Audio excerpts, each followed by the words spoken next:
Brad Pitt fans gutted he turned down huge sci-fi film, he would have been amazing. In fans of science fiction films are just realizing Brad Pitt turned down a huge film. Though movie lovers say the Hollywood star would have been an amazing addition to the series, they were left wondering which role he would have played. Sharing quotes from an interview with Pitt in 2019, fans wondered where he would have fit into the classic sci-fi film, which instead opted for Keanu Reeves and Lawrence Fishburne. While promoting Quentin Tarantino's Once Upon a Time in Hollywood, Pitt confirmed he had been approached for the role but passed on the film. He did not share other roles he had been offered, but claimed there were 2 or 3 major films which had held talks with the Oscar winner. Read more: ex-James Bond star turned down Batman, and fans say he would have nailed the role. Read more: Netflix streaming underrated horror described as modern Hitchcock, starring ultimate scream queen. He said, "I did pass on The Matrix. I took the red pill. That's the only one I'm naming. I wasn't offered 2 or 3. Only the first one. Just to clarify that.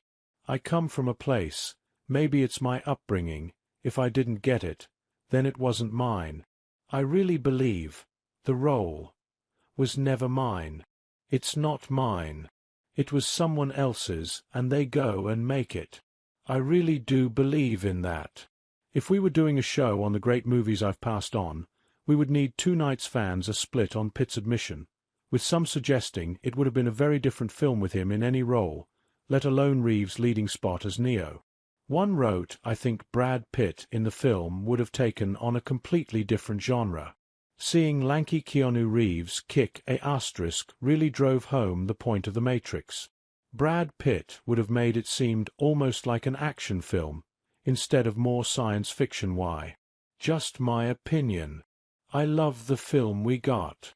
Another added, "I bet it would have rocked though." We're picturing Brad replacing Keanu when it would have been something completely different. A third compared Pitt's near-casting to that of Nicolas Cage's Brush, with a role as Superman in a cancelled Tim Burton project. They wrote, "I'm sort of reminded of that test footage of Nick Cage in Tim Burton's Superman. So many crucify Nick Cage for it, but I just have to disagree. The guy is a good actor. Tim Burton was on a roll, and the film would have probably been one of the most interesting adaptations of Superman. The thing is, most of the reason a movie is great is because of the directors, the writers, the DP, and in the case of The Matrix, certainly the editors and post-production team. Of course the actors have a huge role, but it's really the cherry on top of everything else the production has built. And for The Matrix, it's such a fantastic film for reasons beyond its acting talent. And you know what? I'd say the same about Tim Burton's Batman movies. Michael Keaton is great, but that movie is something else because of the world they built." Other users joked Pitt would be a perfect replacement for Carrie-Anne Moss, who played Trinity. One wrote he would have made such an amazing Trinity. Another reasoned his choice to pass on The Matrix comes from Killing in the 90s with other roles in Fight Club and Say 7 Ann.